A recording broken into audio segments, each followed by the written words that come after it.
This episode of Her Design, Her Story is proudly sponsored by Royal Oak Floors, the founders of engineered oak flooring in Australia.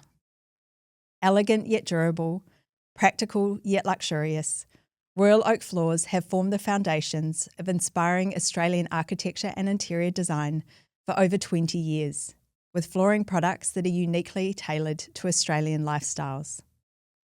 Royal Oak Floors is proud to announce the launch of 4 new colours in its renowned architect collection, the result of collaborative workshops in which design professionals shared emerging trends, unmet needs and evolving preferences in Australian interiors. We're proud to partner with a brand that values craftsmanship, sustainability and the stories behind every space. Explore the new colours at royaloakfloors.com.au. Today I'm joined by Teegan Cocchiaro, a designer and entrepreneur who's redefining the way we think about architectural hardware. As one of the founders of Low & Co Interiors, Teegan has helped build a brand known for its thoughtful, high quality and interesting approach to hardware design. What started as a solution to a personal project, finding stylish yet practical joinery hardware, has evolved into a widely recognised and highly sought after series of collections which are continually evolving. With a background in finance and a sharp eye for detail, Teegan brings a unique perspective to product development, focusing on pieces that seamlessly integrate into all categories of design. In this conversation, we'll explore Teegan's journey from idea to develop brand, the challenges of building a business from the ground up, and the philosophy that continues to guide Low & Co Interiors today.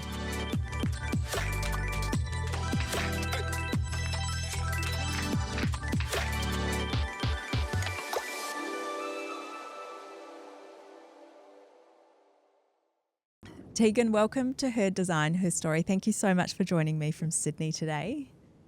Thanks for having me. I'm very excited to speak to you. I have had the joy of specifying a lot of beautiful hardware that's of your brand Low & Co over the years you've been going, and I had the pleasure of meeting you both recently in Melbourne with your recent collaboration with Tali Roth, which was a wonderful celebration and really exciting to see a brand just go strength to strength.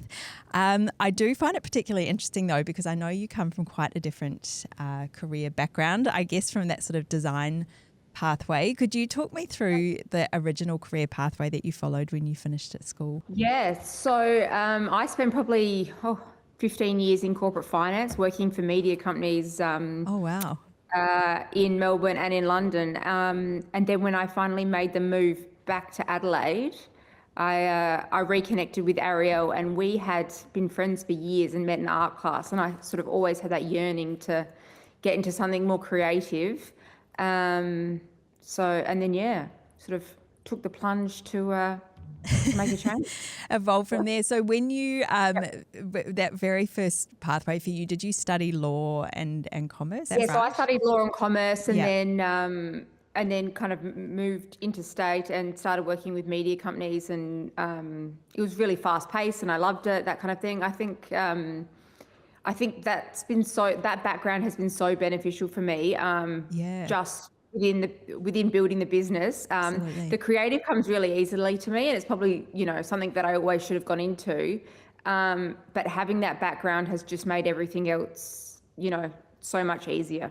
Yeah, and often it's quite interesting, isn't it, in that creative space. I know I've sort of come from an architectural background, and I could see working for all sorts of different people that business acumen, or that, I guess, that finance and that structural side's often the thing that people, it's harder to sometimes get your head around, or if you haven't had great sort of processes instilled, it can be really difficult from that, I guess, that business management side. Yeah, so it's really, it's really helped us out, I think. Yeah, oh, that's amazing. So you knew Arielle, did you, from earlier days? Yes. Yep. We've been friends since we were probably 16 years old. Oh, that's amazing. So you came together in Adelaide. What was the drive? I have to ask, what was the drive? I mean, quite a massive career change. How did that conversation about starting your own business in, I guess, hardware, which I know you guys have been going for about 10 years now, which is amazing, which I want to touch on shortly. But coming from a design background, I remember when I started out working in architecture interiors, there certainly wasn't the range of Australian products available. So how did that sort of, I guess, that conversation evolve for you? Yeah, so we'd always dreamt of doing something together. I think since we were young, we first met when we were in art class together. And so there was always this kind of conversation in the background that one day we would, go and do something creatively together. And then when I moved back to Adelaide, I was doing sort of residential developments myself. And Arielle had moved into the interior design field, and she was doing a lot of projects for different clients. And we realised that all of the hardware that we were selecting for these projects we were purchasing everything from overseas. And then there was also certain finishes and pieces that we couldn't find. And it just kind of started the conversation to, hey, maybe we could just quickly design something ourselves and see if we could, have it made, and kind of snowballed from there. Yeah, that's amazing. I think it's particularly inspiring. Often it's very easy to sort of have these ideas, and then it's that execution, which is the challenging part. How did you go about, I guess, that moment of, was it sort of making prototypes for your own project that started that manufacturing journey as well? Well, yeah, it was. And then we kind of, we did a few designs, we started getting some samples back. And then I remember when we got the first lot of samples from our factory that we still use today. And they were absolutely perfect. And I was like, when you just get that gut feel, and I was like, this is it, this is what we're doing. And we just kind of took the plunge. We, started literally like online only. And we pretty much just filled our back sheds with stock, and we were doing it all from home at the start. So how did you, I guess, particularly coming from more a corporate finance background, I know it's a product that working in design is very popular with a lot of architects and designers and has a huge following. What was that transition like in trying to get your product out to the market? How did that work for you? Yeah, we did. Yeah. We kind of had to almost sort of cold call people and kind of get appointments with them. And once we could show them the products, they were really open to using it. And I feel like a lot of architects and designers in the space were quite receptive. I think a lot of them are always trying to find, cool new brands or something different that they can bring to clients. So it's kind of exciting for them. So that they were actually really great to deal with initially, and really receptive to kind of supporting us. Yeah. And then in terms of getting out into the broader market, it was a lot of sort of collaborations and kind of, using social media and kind of people on social media to kind of help, get the product out there and get it into projects. And once we could get it into projects and we could, start to get some imagery back, then, it all kind of, moved from there. Oh, that's amazing. In terms of, I guess, that social media aspect as well is quite interesting, because you guys have recently celebrated 10 years, which I think is really incredible, particularly, given everything keeps shifting and sort of changing in that creative space as well. I guess Instagram would have been quite a new tool at the time when you guys started. Yeah, it was. Yeah. And I think in this space as well, I think, the power of an image, once you've got your products sort of in a beautiful space and it's photographed beautifully, I think, and people see it, I think that's what kind of creates the momentum. Yeah. So we really kind of pushed the social media side of things. And we also really pushed the e-commerce side of things. I think we were competing with a lot of existing Australian hardware brands that were still, very much only trade focused or only focused on their resellers. So, people could go onto their website, but they had to find a SKU code and then find a reseller and then go, we were kind of wanting to disrupt the market and do it more like a fashion company, where you just literally go onto a beautiful website, select your products, order them, have them delivered. It's easy to return if they don't suit. And that kind of helped us. Yeah. And I remember when you started, I was working for a designer at the time, and we certainly were in that space of looking for new product. I think people always resonate well when it's a locally designed, Australian design product. as well. And I do think it's often, it sort of sounds silly probably, but when you look at, like, we can imagine a beautiful handle running through a space, but I think some clients can struggle with that a little bit as well. So that's one thing I've always loved about your brand, is that fashion sense, and there's really beautiful imagery to back up those designs. So it sort of helps people visualize, I think, how effective hardware can be in a project. Yeah, no, it's gorgeous. It's really beautiful. I did want to talk about that sort of evolution of collections as well. I know you still manufacture some of your original really beautiful, I feel like everything's very considered in your range. Is there sort of a structure to how you release product? We sort of plan it at the start of the year in terms of, we have an idea about collections we'd like to release, or if we're doing new finishes or new materials and that kind of thing. So we'll have like an overarching, strategy.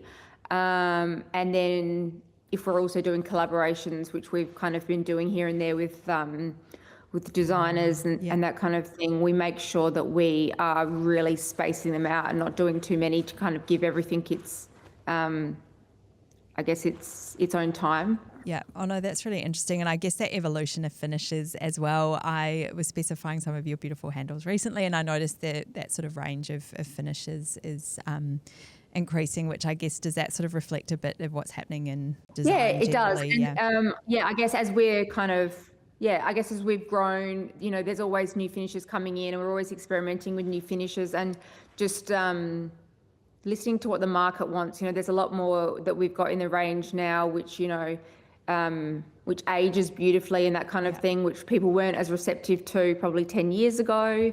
And we're also experimenting with different stones and marbles and that kind of thing. Yeah, and I think just because we're a bigger brand now, it's allowed us to kind of experiment and be, just as well as, doing kind of the safer, cleaner items that, a lot of the market will use. You can kind of experiment and do some really kind of sculptural out there pieces that, that are a bit different. Yeah, I did want to touch on your recent collaboration, of course, with Tali Roth, the beautiful Ardente collection, which is absolutely stunning. How does that collaboration process evolve? Is it a bit of a mutual connection between you that sort of started that? So with Tali, she approached us, and we were already big fans of her work. We'd been following her on Instagram for years. So we were really receptive. And then the collaboration process is, Tali kind of had a few ideas and a few concepts, and so she'll present that to us, and then it's kind of a back and forth, taking, certain pieces and making sure that that'll work together. Yeah, that manufacturing viability aspect as well. And then from there it's kind of, then we start the sampling process. So with Tali, that range was all kind of organic shapes. So all of those pieces they're kind of hand molded by Arielle and I from clay. Oh, beautiful. So that's how you get the organic, because you're not going to be able to draw something that organic up in in CAD or. No, I often wonder with some of those. Some of those. So they're all hand molded from clay, and then we've gone back with those pieces, all those organic pieces. We've gone back to this beautiful old school technique of sand casting the brass. So we actually create sand casts from the actual clay molds, and then the metal's melted and literally poured into those sand casts. So it's beautiful in the way that we will design. It's beautiful in the way we'll design something from clay, and then that's exactly what we end up with. Is that how you get that beautiful texture through it? Well, is that part of that process? Because it's in the sand cast, you get almost the pitting in the surface. Yeah, they're really beautiful, and they've got an amazing weight to them as well, which is stunning. Just touching on, I guess, that idea of evolution of your business as well. Can you describe a little bit around the structure of your business now, sort of 10 years down the track? What does that structure of Low & Co look like at the moment? Yeah, sure. So look, initially it was kind of, it was just myself and Arielle, and we were doing everything ourselves. And then kind of hired our first employee, and now we've got a team of about 35. Oh, wow. So we've got our own marketing team. obviously there's kind of, girls, one of our marketing team focuses on PR, another one's on digital marketing. We've got our creative director, we've got a whole operations team, a whole warehouse and logistics team, and a sales team. So it's kind of evolved into, One of the things I find really interesting with the idea of business growth is that I guess the structure and how you fine tune the sort of operational aspect. Is that something that you have just evolved as your experience grown, or do you work with business mentors? How does that sort of, I guess, that structural side work for you guys? Yeah, it's been a big learning curve. Yeah. So we work with a business mentor at the moment that that kind of helps us a lot in the operational and the HR space. Yeah. And they've kind of helped us, I guess, restructure our teams and make sure that everyone's in the right role. And then there's also been a lot of work with kind of there's been a bit of work with external consultants here and there, and different kind of external marketing teams that have helped us as well. Yeah, that's really interesting. So I know you and Arielle obviously run the business together. Do you sort of take on slightly different roles in that structure, or is it very much still a partnership at that level? We do. We take on, we're both heavily involved in marketing, probably myself more so on the technical side of marketing. Yeah. And then Arielle is more responsible for the sales side of things. And then I'm obviously finance, legal, and kind of, the back end, the operations of the business. Oh, amazing. Any plans to come to Melbourne? We're getting asked all the time. I would love that. So if there's one in the pipeline, it will definitely be Melbourne next. Yeah. Yeah. How are you finding the New Zealand market? I grew up there, so I find it quite interesting because they've got some really interesting design things happening over there as well, but often get quite grouped into the Australian market. Look, it does well. I think it's just like a much smaller population. But yeah, they've been really receptive to the brand. Because I imagine there wouldn't be too many hardware suppliers over there. Oh, that's amazing. Are there any, I guess, next steps or goals upcoming? No doubt you guys are continuing to grow. And I know we were just touching on the fact we'll cross paths in Design Week in New York in a couple of weeks, which is really exciting. Is that US market something that's sort of quite a focus for you moving forward? Yes, it is probably, and it's been growing. We've probably only been in the US market 18 months. Yeah. And it's probably already about 40% of our business now. So. Oh, wow. Yeah, it's just kind of, That's incredible. Grown so quickly. Yeah, that's a really big compliment. Particularly, I know America's obviously got like a lot of choice in the market, but I feel like they have so much competition, and it's funny because I feel it's almost allowed us to be a little bit more experimental with all of the new ranges that we've been releasing, because it's always the more weird and wonderful pieces that we'll create that do really well over there. So yeah, it's great. Oh, that's amazing. Yeah, often that sort of final layer of hardware, I often look at it a bit like lighting. It's that kind of dressing, decorative component as well. So it's certainly very exciting. I'm also interested, I guess, I think that's wonderful that you still both have a really strong hand in that creative direction of the brand. Working for 10 years now, it must be, I guess lots of ways that you find inspiration and keep creatively motivated. Are there any particular things that you weave into your routine on a smaller level or a bigger level, like traveling, which help you looking for inspiration? Yeah, so we were always kind of looking for inspiration, and travel for Arielle and I is probably one of the biggest sources of inspiration. We did Milan, was it last year, and then Paris the year before. Just kind of looking at all the the different architecture in Europe and that kind of thing has been probably a source of inspiration for our last few collections. And then apart from that, it's kind of fashion and almost the more recent pieces we've been designing have kind of been inspired from jewelry and that kind of thing as well. Yeah, beautiful. Oh, that's really interesting. Do you find most of your product, does it largely go into residential spaces, or is it across a huge range of project Bit of a types? mix. It's probably mostly residential. It's probably mostly residential, I guess, because the commercial projects are bigger. So, yeah. Oh, that's really interesting. I also wanted to touch on, I guess, life alongside work. I know, no doubt, incredibly busy running an amazing business like Low & Co.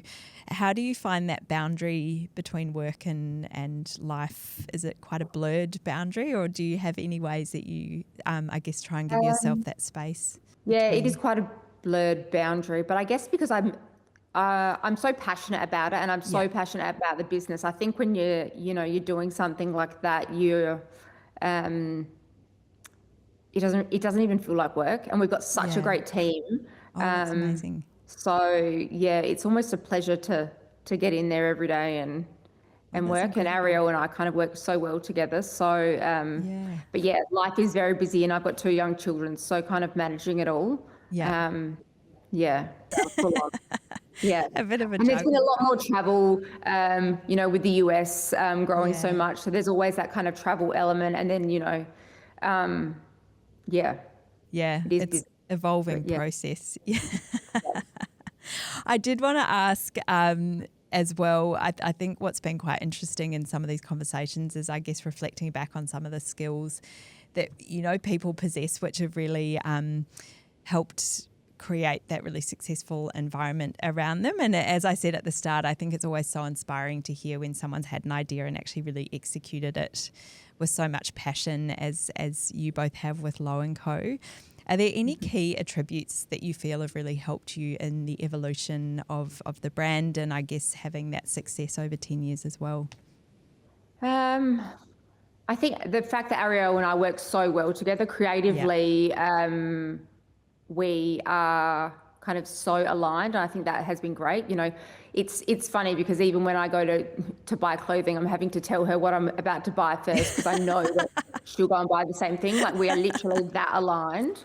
That's so funny. Yeah. It's almost disturbing.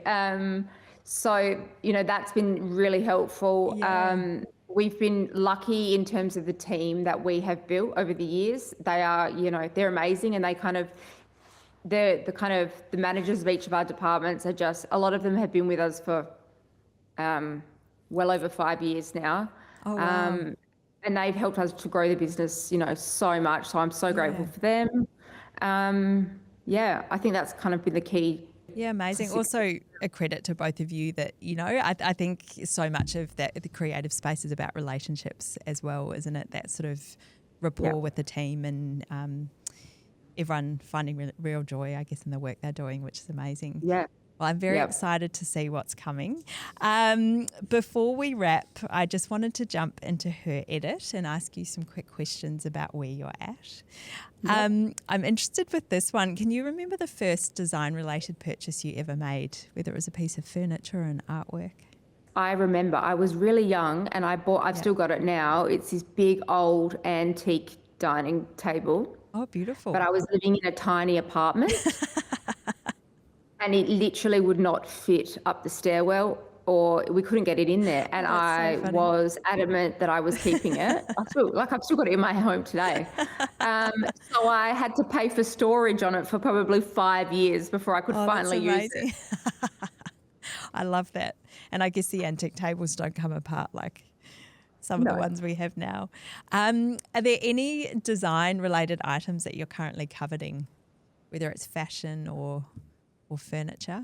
What am I waiting for at the moment? My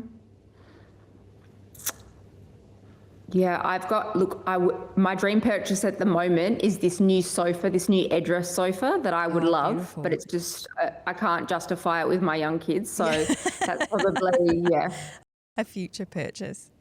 Yeah. Yeah. Gorgeous though.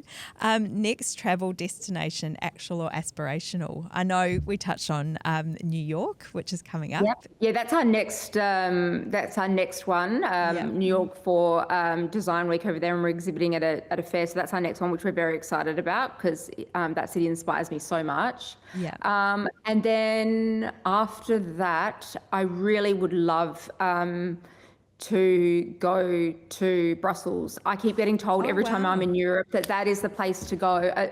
A lot of designers throughout Europe are going and finding all of their kind of vintage pieces in Brussels. Apparently it's the place to go. So I'm really keen to It's a good tip. check it out. Yeah, I haven't been there. There's it's a bit overwhelming, isn't it? There are so many amazing places to to add to the list.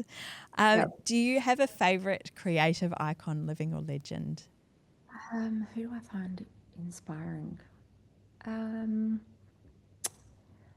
I find Kelly West really inspiring. Yeah. In the way that she's built her design practice into this kind of global product empire.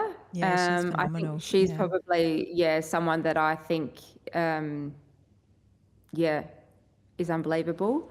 I think, and apart from that, it's just I really am inspired so much by so many Australian designers. I think we do it so well over here.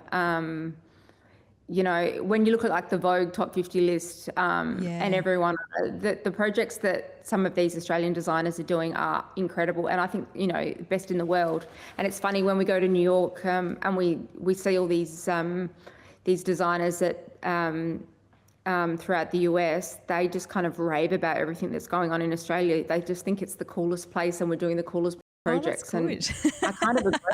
We are. I think it's all right here.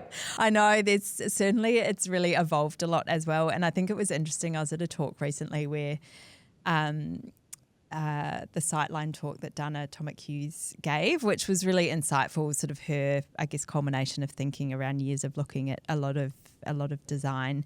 And there was that aspect of, I guess, the clients in Australia are a lot more sophisticated and educated now as well. It's sort of, there's often that hand-in-hand approach, isn't there, that people are sort of wanting. Yeah, I mean, Flat Studio are probably my favourite studio in the world. And I just think, their projects, you know, they're just, unbelievable. And on a global stage, I just think, Yes, we've got such varied cities and terrain and, very sophisticated. No, it's good. My final question is, if your style was a celebrity, who would it be? If my style was a celebrity, who would it be? I know, a tricky question. Oh, jeez. I don't think it would be one person. I'm kind of always changing from day to day. That's cool. Yeah, you know, some days it'll be kind of a lot cleaner and, you know, like I don't even know who would it be? I don't know if I could answer. Someone like on a really kind of chic modern day would be like, you know, someone like a Christine Centenero, you know, the old Vogue. Yeah, I love her style. But then, you know, some days I'm like, oh my God, I need all the color I can get in my life, and it's kind of like a bit of Iris Apfel or someone kind of just coming in with some crazy glasses or whatever. And so I don't think it would ever be just one person. Thank you so much for your time today, Teegan. I've loved speaking to you. As I said, I've been a huge fan of your brand since the beginning. So it's been really interesting to get a bit of insight into one of the designers behind Low & Co. And I look forward to crossing paths in New York. And I wish you all the best at Design Week. Thanks. Thank you. So nice to talk to you. Thank you.